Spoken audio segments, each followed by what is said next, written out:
And you can get started whenever you're ready. Okay. Can you guys hear me okay? We're good? Yep. Okay, perfect.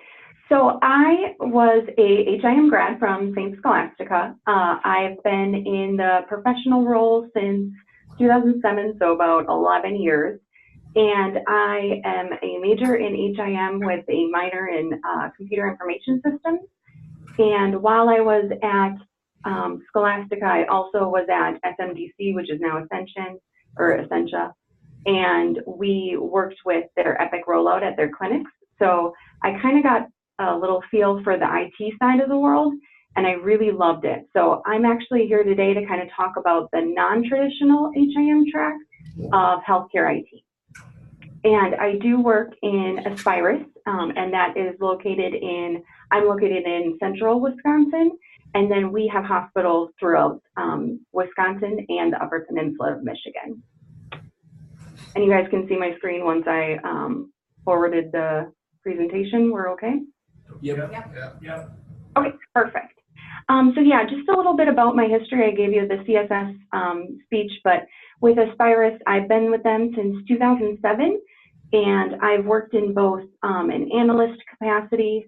I've also worked as a HIM supervisor for a few years, and then I came back to IT just because I really loved it, and I've been working in that capacity since then. And again, here's just kind of a little look-see at what we do at Aspirus. And the fun thing about being in IT is that we actually are a corporate department, so we cover everybody on this map. So we talk with folks all the way up to Larium down to the Nakusa area. So that's pretty awesome. As far as kind of why I picked IT and why it kind of worked for me, it was that really fast-paced environment. We go through projects like nobody's business. We're that corporate department that we know everybody in the organization. We take into account everybody as far as if you're in a small hospital or you're in a larger one. We really have to account for those different workflows. So we can really make that large impact to our users, both on the clinical side and the rev cycle side. So kind of everything in between on a daily basis. And I've really found that IT has given me a ton of opportunities, and it's just something that you can kind of whittle your way through and really get that interaction with everyone in the organization. Just some skills that the healthcare IT professional kind of has. We're basically that liaison. So we're that person who obviously understands the IT technical side of the house, but we really can put the communication, the soft skills to work, because our customers are those nurses and providers and registration staff that at the end of the day, our #1 goal is patient care. So we really have to consider that, and we have all of these different skill sets that we put in with that. Obviously, healthcare being that fast-paced environment, we really need to look at productivity and kind of how we manage our projects. So we really have to take a pretty in-depth look at process improvement and that continuous improvement mindset. And what that really means is just we're constantly asking, why do you do this? And if someone says, well, because we've done it that way for years, that isn't really a definite motivator for us. That's not a good enough answer. So we're going to try and ask more questions. You know, why do you do that? Why does that data need to be there? And really kind of challenge folks, because at the end of the day, our goal in healthcare IT is really to make our end users, the clinicians, the providers, more efficient. So anything we can do to kind of challenge the norm, that's where we really exceed, and that's what I really love, is really that challenging folks to think outside of the box and try and come up with something that might not be exactly what they thought they would get, but in the end, they're actually happier with it. What I do is I work in clinical informatics.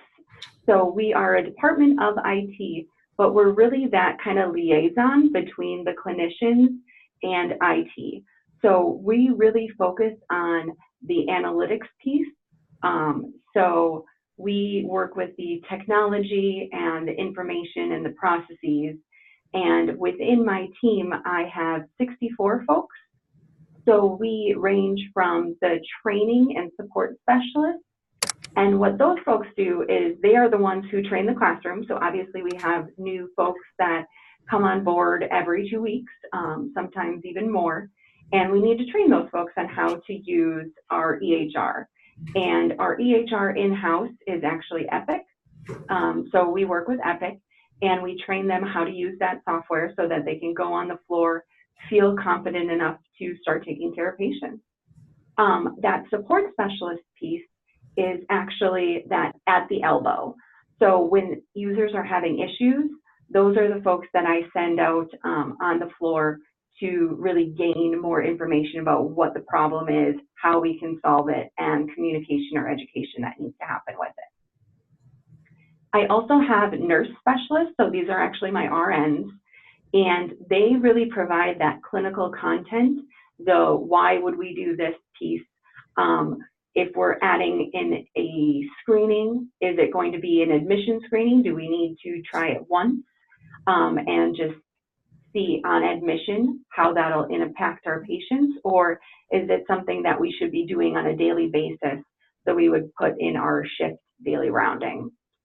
So those folks can really sit on the different committees, kind of speak the clinical language and be able to translate that into this is what we need to build, or this is how we need to educate them. We also have pharmacists. So medications are within our electronic medical record, and we need pharmacists to make sure that we're dispensing and creating the medication records properly, so that, especially with like controlled substances, and we e-prescribe or send those prescriptions electronically, so they have a lot of stake in the game, so that patients don't have to walk out with that piece of paper anymore. And then we have our application analysts. And what they do is they really build within the system. They take care of the application, which in this case is Epic. And they work with all the different job roles to make sure that what we're building is usable and efficient for the end users. If you haven't heard about Epic, it's this electronic health record vendor, and they're based out of Madison. So it's called Verona, Wisconsin. It's right outside Madison. And we actually have been live with Epic since 2003. So we are actually one of their earlier adopters, and we've been on it for over 15 years now. And then within our clinics, we've been on it for since 2005. And if you haven't, I put their website up there, definitely go check it out. It's pretty neat. They're like a Cerner. Epic is a pretty premier software for the EMR. So as far as Epic, what kind of opportunities are available within that is we have different modules or applications. You can kind of think of it like specialties. And you can kind of pick the area that you're most comfortable or interested in. And I'll go through that a little bit more in depth later. But let's say that you have a love of the patients and the end users for OB or labor and delivery type moms and babies. There's a module for that. So we really try and match folks with their passion and skill set to the module and application that they work on. There's also a certification process that goes along with Epic. So you actually have to be certified in order to build within the application. And what certified means is it's basically a project and a test that shows your competency. Obviously, they don't want to have people in their system kind of messing around with stuff and manipulating stuff that is going to impact the end users negatively. What I like to say is we're actually not IT coders. We're not coding software in SQL or Java or C++ or any of those Visual Basic type modules. Epic is really the vendor that does that. We do more data manipulation. So we are basically the customizers. So we can tweak reports and different things within Epic to make it more end user friendly or to make it more efficient for our folks. And that works for us and we don't actually code within the software itself. We also have educational opportunities. So those weird letters up there actually stand for user group meetings and expert group meetings. So the little picture on the bottom is an example of the Epic campus, and those are all folks within their large, like a large group room. And it's basically a presentation. You go for a week and you just learn from other people. And this is a worldwide software. So there's folks from Dubai, there's folks from the Netherlands, there's folks from Australia, there's folks from, you know, Canada and North America. So it's a really interesting time to connect with different folks and network and try and say, you know, this is our struggle, or this is what we've done really well, and just that opportunity to share back and forth. So the user group meeting is a little bit more targeted towards end users and management, so those strategic thinkers. And then the expert group meetings is more for the folks like in the trenches, like your analysts and your trainers, and you're really sharing what you've built, how it's worked, the different struggles and challenges you've had. And then the goal is really to present that and have someone learn from you, so you're not constantly reinventing the wheel. Epic is a big proponent for take what we've already had, take what other people have already done, evidence-based medicine, and make it your own and make it customized and make it work for you. But start with that as a evidence-based medicine practicum. We also have what are called TS or implementers. Those are our technical support folks from Epic. So we are actually matched one-to-one with Epic on different modules. So we actually have a person that really has stake in the game as far as they get to know us. We meet with them weekly. They help us with issues. They help us gain new knowledge of what's coming up in future releases or new functionality, and they're really our partners. So that's what I really like and appreciate about Epic, is they actually take that vendor and client relationship to the next level. We also talk through the UserWeb, Galaxy, Nova, Sherlock.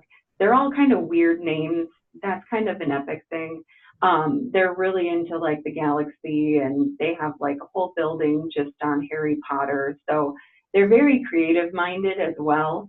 So it's kind of fun to just put that into the IT boring aspect of things. But those are different tools that you can actually use within Epic and within that software, that we can talk with different folks. The UserWeb is kind of like a Facebook for the developers and the clients. So we can kind of talk back and forth about different issues that we have, and then someone from Sweden could answer you and say, you know what, this has worked well for us, this is what we did, and we just kind of take that and go forward. So it's a really cool process improvement tool as well. And again, I said I would kind of go into a little bit more detail about the different specialties. I'm not going to read every one of them, but I'll highlight a couple. There's even ones for HIM. So if you really love HIM, you love the chart tracking, you love the coding, you love the deficiencies, the ROI, there's actually modules dedicated to that you could actually work on and help your HIM department be that partner from an IT side to make their workflows better and more efficient. So I really wanted to highlight that it's not just about healthcare, it's not just about providers. There's a lot of different areas that you can kind of take a look at and say, oh, that kind of interests me. I'd really want to see what that all means. There's billing, there's device integration, there's like patient kiosks and questionnaires to try and make it a little more interactive. So there is a lot of offerings as far as Epic specialties. You'll see it just goes on and on and on. Everything from dentistry to tumor registry and oncology. So you can really kind of find your niche in all of these different specialties and modules.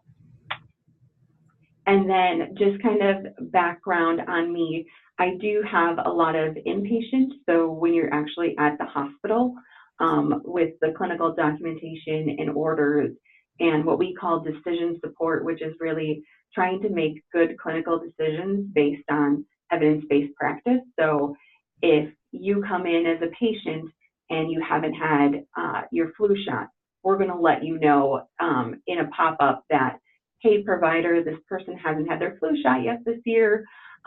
They're at risk. We probably want to give it to them. And then they make that clinical decision and talk that over with the patient to see if that would be a good avenue for them.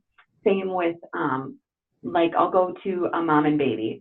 So if you have a mother that is one blood type and the baby could possibly be another blood type, there's actually a clinical, it's called Rh negative, and you can actually have some very serious complications. The mother could actually, if the baby is bleeding internally within that amniotic sac, they can actually pass away or have serious repercussions. So we always let the provider know, hey, this is the mom. We got to make sure there's actually 2 protocols and shots that we get them to make sure that that isn't going to happen. So we make sure that, yes, provider, go ahead and order this RhoGAM. The mother is at 28 weeks, and we want to make sure that she gets it.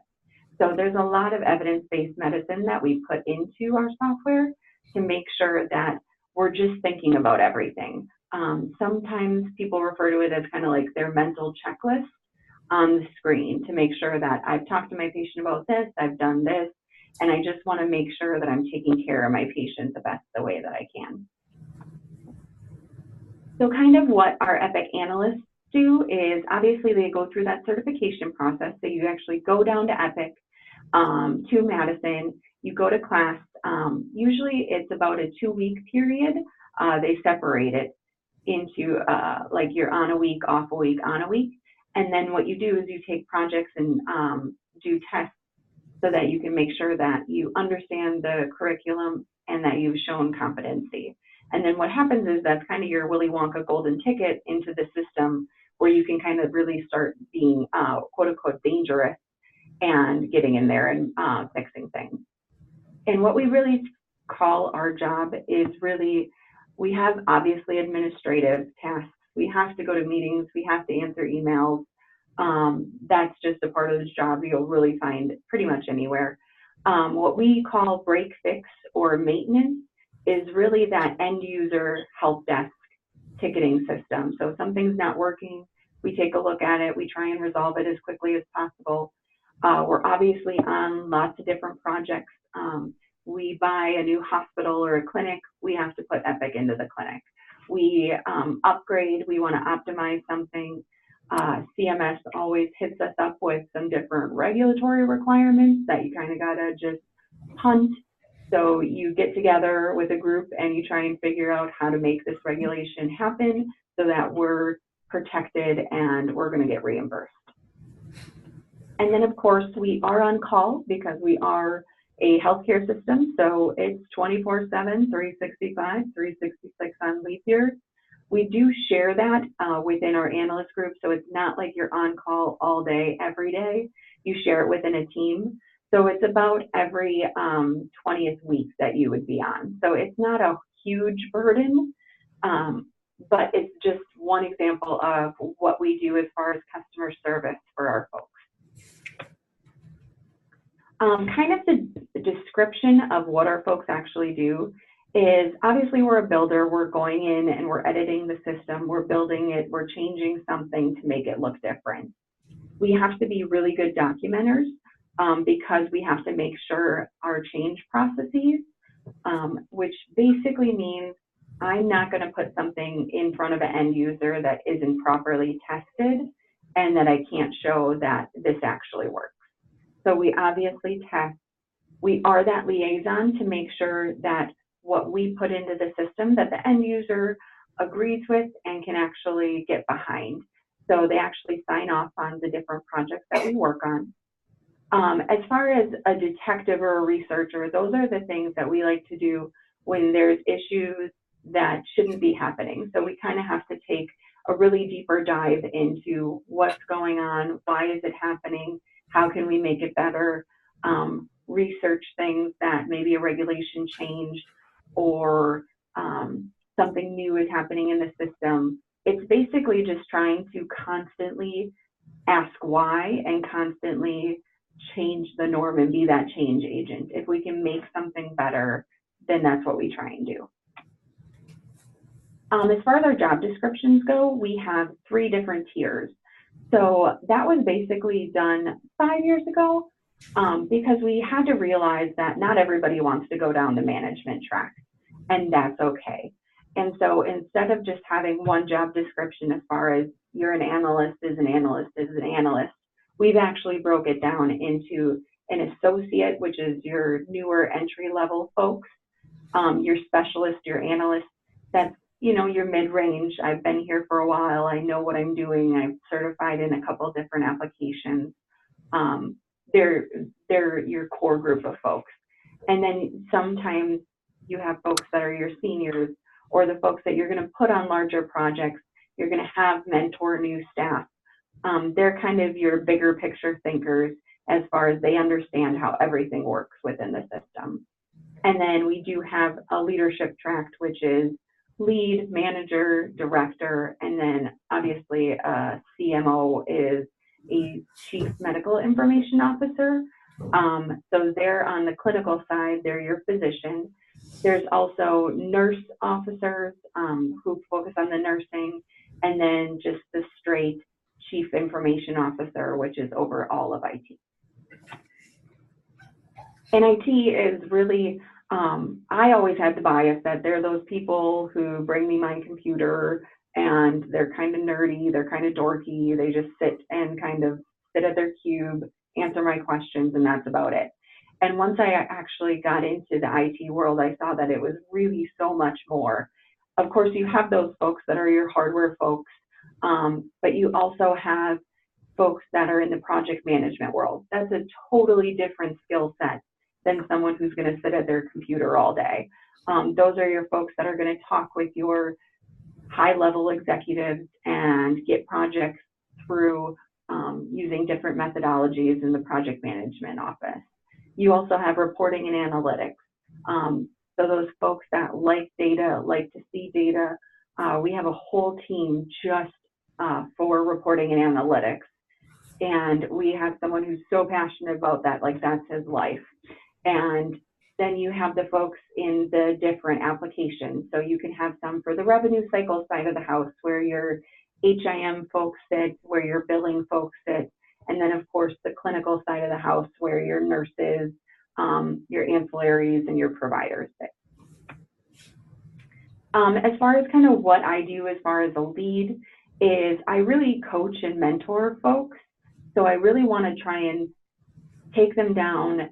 As far as if I coach them one-on-one, they can come to me with 3 different options. They can either vent and I can listen. They can have a problem that they want guidance on, so I'll give them some coaching mentorship ideas that they can take back and go do, or they need help. They need me to actively intervene and escalate or go talk to someone for them. So we really do divide it out by that.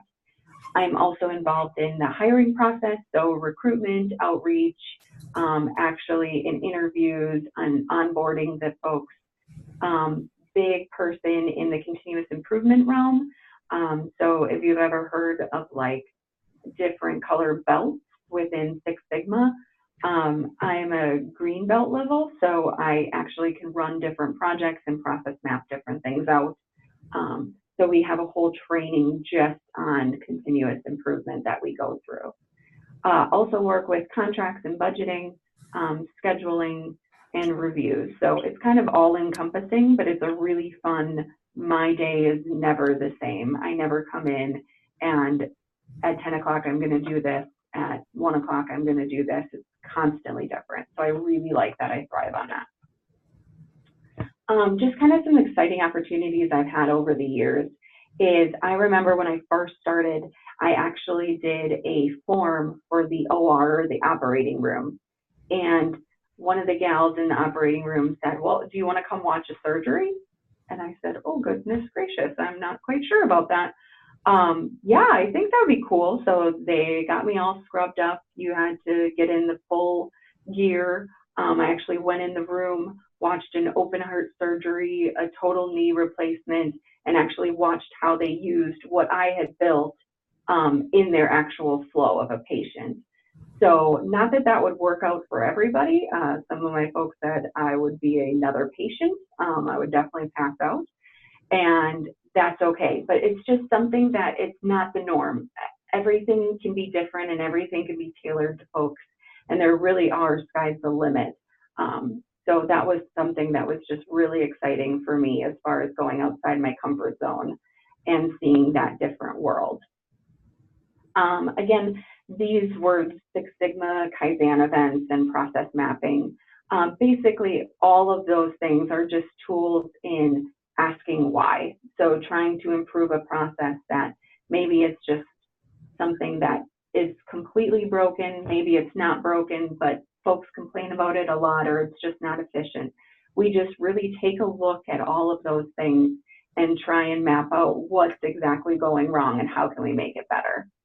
And then just some different ideas and different opportunities we've had. So I actually am RHIA certified. And then as far as my CPHIMS, that's actually the IT healthcare version of the RHIA. So RHIA is very HIM driven, CPHIMS is healthcare IT. So I really love both worlds. I keep both my certifications up.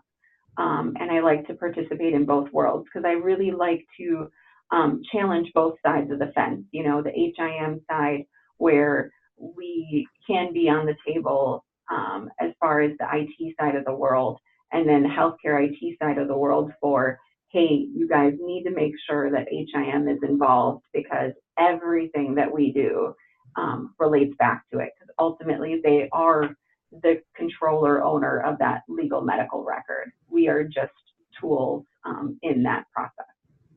And then we've done a lot of work with a huge piece of the healthcare IT field is being able to basically take your emotion out of it. And what we use a lot are what are called SBARs or RCAs. And what an SBAR is, it's basically taking a problem and saying, here's what the situation is, here's the background I have on it, here's my assessment, here's all your options that I can have, and then here's your recommendation. So out of all those options, we basically say, here's the recommendation and here's why. So we really try and take a very complex thing and really put it into more easy to understand terms so that when we're talking with our nurses and our providers, IT is not their world. The electronic health record is their world, but they don't understand all the inner workings. So we really try and break down those barriers and really try and be their advocates for it. And then just as far as organization, that's a huge part. It's actually one of our skills to be able to kind of time manage and make sure that you're getting everything done. So what I like to use is sticky notes. So I'm obviously old school in the fact that I like those physical sticky notes, but you can also do them on your computer. Calendar appointments and reminders, to-do lists. I'll go through a planning meeting schedule, and then we use email a lot as our communication method. So we have to get really good and efficient at where things go. This is just an example of something I did when I did one of my projects, is really taking what do we need to accomplish? So those are like my agenda topics. And then how much time do I need? And then what targeted week do I need to do it by so that I can meet what my goal is for the go live? And what you do is basically work backwards. And you just say, okay, could I accomplish this? And then that's when we put in the actual dates and times and location and people. So you can take your HIM logical mindset and put it into things that really help others be more efficient with their time. Kind of taking a different approach now, we'll kind of talk about resumes, because I know most of you are seniors, so you probably are wanting to know, you know, what kind of questions are they going to ask? How should I perform my resume and get it up to date? And I just wanted to put in a little bit because I do a lot of hiring. I've seen about 1 million resumes in my jobs. I've done hundreds, if not thousands, of interviews, and kind of what are the things I look for. So one huge piece of advice is tailor each cover letter or your summary or your objective to each different job. I've caught so many people who I can tell that their resume was tailored to a different job. They even might call out a different manager. So I, as the hiring manager, want to make sure that you want this job as much as I need you to be in this job. So it's really about showing how much you're dedicated to the role. But beware of buzzwords and overkill, and I'll talk about that in a little bit. Buzzwords are great, they're going to catch attention, but you need to make sure that you have examples that you can really back that up with. And another thing is do bullets. Don't do sentences or paragraphs because nobody's going to take the time to read it. And that's not trying to be mean, just being honest. So here are some really good words that do jump out at folks. So these are words that I do look for, but when I actually interview either over the phone or in person, I'm actually asking, okay, give me an example of a time where you were dependable and went above and beyond. If you love learning, tell me what you've done to prepare for this interview, for this role. What have you read in the job description that really interests you? What have you read in the job description that really makes you question if this is the right role for you, or anything that I can clarify? If you say you're a good facilitator, how many people have you presented in front of? And what's kind of your presentation style? Are you a PowerPoint? Are you an interactive? Do you hand out things? Do you make people divide? So you can really get to know people by these buzzwords. So I don't say avoid them because they're great, but just make sure when you put them on your resume that you have something to back it up, that you have examples of a time that you've managed a project, that you've process improved something, and a time where you've done a project or worked on a team and it was possibly conflict, and how did you resolve it? Those are all things that a lot of folks are going to ask. So as far as Aspirus goes in IT, we actually have 4 separate interviews for folks. We set them up with HR so that they can know what the job description is, understand the benefits, the salary, all that, and that's separate from us. So they just meet one-on-one with the HR person to kind of go over those important comps and benefits types of things. Then what we do is we actually have them meet with their peers. So whoever, whatever role they're applying for, we get a small group, maybe like 3 to 4 folks, and those are going to be the people that you will work day to day with. What's really nice about that is you can ask the questions, you know, that you want to ask a coworker that you wouldn't necessarily ask leadership. And then they will ask you, and basically they're trying to understand if you're going to fit on their team. We also do a management one, so the leadership team, and we pull from different areas. So I usually grab my reporting guy and my rev cycle gal, and we make a really pretty good team as far as they answer or they ask different questions that I would never think to ask, and we really bounce off each other. So you can ask on a high level, you know, what is the culture of your team? What is your leadership style? How do I know what to expect out of a job? How do I know if I'm exceeding your expectations? So you're going to be able to get a really good feel for how their management style is and if it fits with how you would be as an employee. And then based on the role, sometimes we actually pull in folks from operations. And what we mean by operations are like people on the floor. So if we're hiring for a pharmacist, we would pull in someone from the pharmacy side of things. And we would just want to make sure that why we have them there is really to know if you have compassion for that department. Because at the end of the day, you are that person's, really their person, their go-to, the person that they are wanting them to advocate for. Obviously study the basics as far as interview questions. You're going to have folks that just are basically, what are your strengths, what are your weaknesses, those kinds of things. But I've also kind of put in the ones that I call zingers, so the things that kind of catch you off guard, but they're actually really great questions. So I've asked folks, what is the best interview question you've ever been asked? And it lets me see how fast they can think on their feet, how much interview experience they've had, and then once they ask the question or say what question they've been asked, I obviously ask them to answer that question. What expectations do you have from the team and management? Expectation setting is huge, especially in interviews, because if you're taking a role, like this is your career, so you want to know what you're getting into. So we just talk about that, and it's a really good dialogue. I never look at interviews as kind of like the shooting line, like it should just be question, answer, question, answer, question, answer. We like to make it much more informal. It should really be like a dialogue. Like you should kind of tell a story. We kind of add something, add a question here or there, and it flows really easy. I always say that if you have a conversation and not an interview, that you've done a really great job. What was one job duty in the job description that you would struggle with most or you would need to make an extra effort in? Number one, it tells me if you read the job description, which is super important. And number two, it tells me that you're self-aware enough that you know I'm not perfect.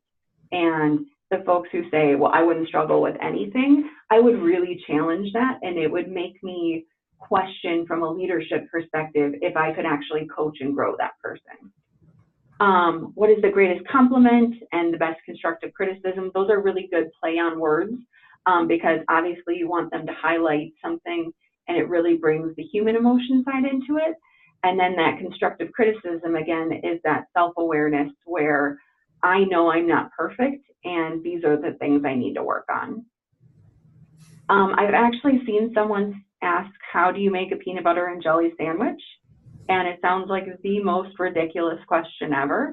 But there are folks who will say, I go to the store, I purchase the bread, I purchase the peanut butter, I purchase the jelly, I come home, I lay it out on the counter, I grab my plate, I get my knife, and then I get two knives. If you're a peanut butter only, if you're a jelly only, you can't have them touch. I mean, sky's the limit. Other people say, I grab butter, peanut butter, I grab jelly, I grab bread, I put it together, and we're done. So you can kind of see their thought process in that question. So I think that's kind of an interesting one as far as thinking outside of the box and really what you would get out of that question. And then I always ask, what question did you expect me to ask or that you've prepared for that we didn't, that you might want to highlight? Because as someone going into an interview, you should take that seriously. And if you do your due diligence and prep right, there's going to be things that they don't ask you and that you still want to highlight. Oh, I just wanted to give you a couple of examples of something that I did that I'm really proud of. I went on my internship and I did a position justification, and I really found that I loved that, or anything having to do with that. So just make sure that in the interview, number one, it's a conversation, but number two, you really highlight what you think you can bring to the table. And then here's some examples of things that you could ask, because they're always going to say, do you have any questions for us? And if you say no, it just looks like maybe you haven't prepared or you haven't really thought through. So I just wanted to give kind of some good examples of things that you could ask and kind of seem pretty ready for this. So basically it's just asking about, you know, what do you do on a daily basis? What are the expectations? What's the future? How do you measure and onboard and mentor? How are you going to help me succeed? And then remember, I always say like a two-way street is what an interview should be. If we go through the interview, and actually this literally just happened to me yesterday, we went through a phone screening with someone, and at the end of the interview, we said, you know, are you still interested in the job? And he said, I really appreciate the time that you took, but I really didn't, I don't think that this is the right fit for me. And that honestly is huge. It's number one, not going to be something that the manager is going to get upset about, because we could have kept more time and energy on you and you just weren't interested. So it's okay to say, you know, I'm really thankful for your time and the experience of this interview, but it just isn't for me. So it is okay to say that. That's always my last question that I ask, you know, is this still something you want to pursue and you're interested in? Something I'm really going to highlight is, if you haven't already, ask for resume reviews or mock interviews at your internships. That's something that they would definitely be willing to do. And even after, if you've already done your internships, something you could circle back with your folks and say, you know, I really appreciated the time that you took with me. I have my resume. Would you mind taking a look at it? Obviously, if they're in the area, that's awesome, because you could do mock interviews with them, which is basically just coming in and them pretending to do an interview with you and asking you different questions. It, number one, takes that anxiety and emotion out of it, and they give you really good things to study. Kind of some lessons learned. Apply early and apply for a lot of different roles. They are willing to wait for the right candidate. So even though you might not be graduating for a couple months, definitely start the process if you haven't already, because they are willing to wait for the right candidate. And then cast your net far. Don't be discouraged by the RN requirements. Really think outside of the HIM box if that's just not your jam. And then just things that I wish I would have done as a senior is really found a mentor in the field that I'm excited about. You know, doing those resume reviews, doing those mock interviews. I really wish I would have asked better questions in the interviews, so I would have been a little more prepared for when I started at the job. And then just have more confidence. They know that you're a new grad, and they're not expecting this long interview with a million examples of what you've done. They're looking for someone who has that passion, who's really excited to be working in this career line, and who wants to be there. Just remember, as HIM folks, kind of perfectionists, it's okay not to be perfect, and really take the emotion out of it. It's really, once you can turn it on and turn it off and reinvent that idea thought process, you can really have a different outlook and view on things. And then just a couple additional resources if you haven't. In interviews, sometimes folks will ask, you know, what motivates you, or what do you think is inspiring about someone, or how do you kind of research something outside of your norm? And so I just put in a couple of different ideas for things about different TED Talks, so like some leadership, inspiring action, and some mindfulness, where it's just basically taking the time to really reflect. And I'm obviously open to anything that you guys need. So if you guys need like that resume review, I put my email on there. If you have questions after it, definitely reach out to me. I'm more than happy to help. I obviously love CSS. That was my home for a while. And I just really get excited when folks kind of want to think outside the box and do different things, and just here as a resource for you. So any questions?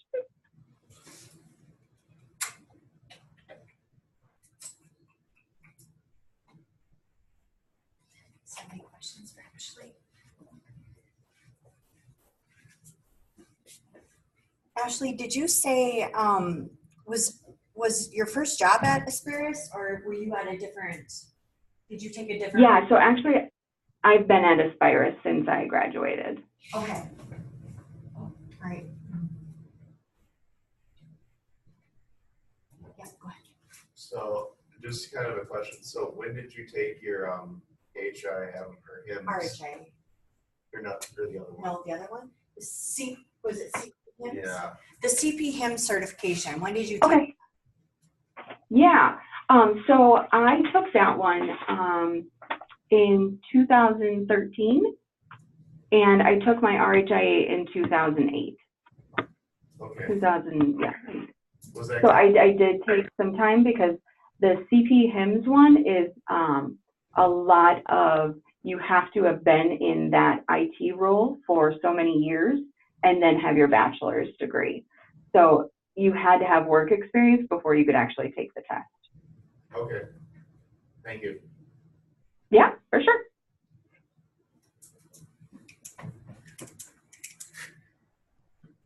Yeah, go ahead. Like, I think she said it took like 2 weeks to get Epic certified. Is that how that's how long it takes for like to get? Do you want to talk a little bit more about the EPIC certification and how that Oh yeah. how that works and how long it takes and that kind of thing? Yeah. So when I said 2 weeks, it's actually how much time you have to spend at Epic.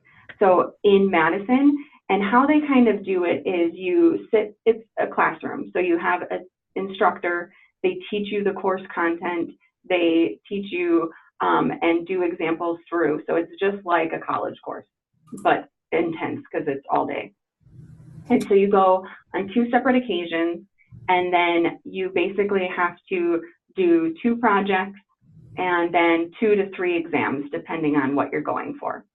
And it can take someone anywhere from months, like a couple months, to 6 months, just depending on how they do and what's on their plate already. So if you're a brand new person, we just try and get you in, get you certified, and you can focus on that 100%.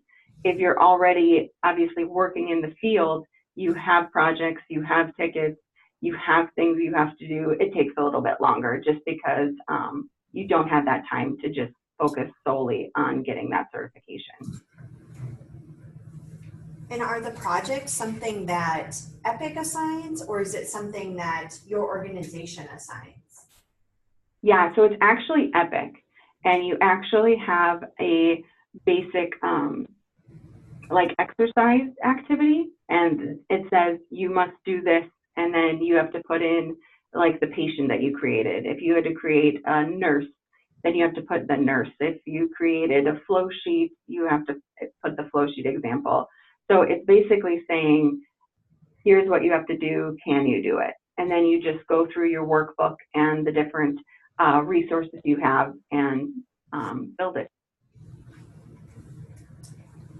Yeah, go ahead. What was your career search like after college? I know you got into Aspiris the same year you graduated, but did you explore many other routes or have any difficulty getting in there or anything? Yeah, so I actually applied, and again, I said I really wish I would have applied a little bit more.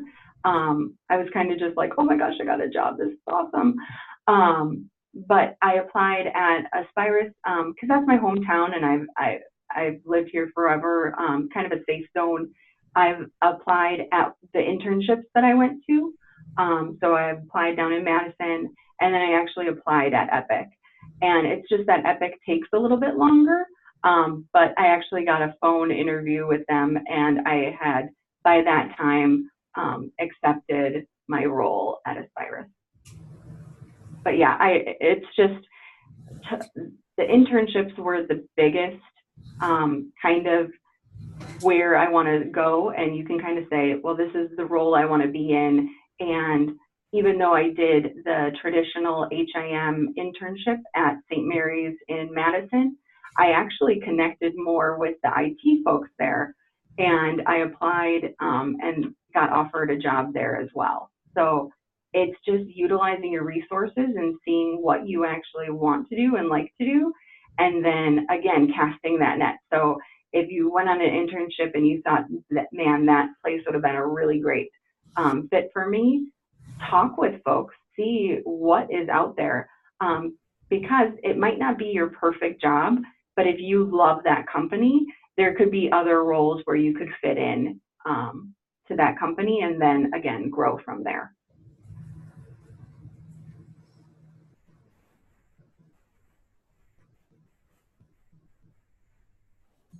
Any other questions? And again, if you guys think of anything later, shoot me an email and I'd be happy to get back to you.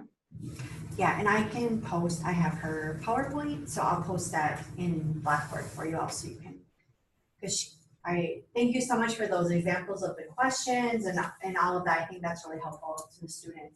Oh yeah, I would have loved to have that. Yeah, Okay, okay. learn from me, guys.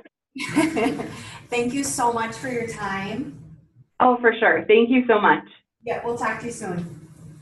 Bye, guys. Bye.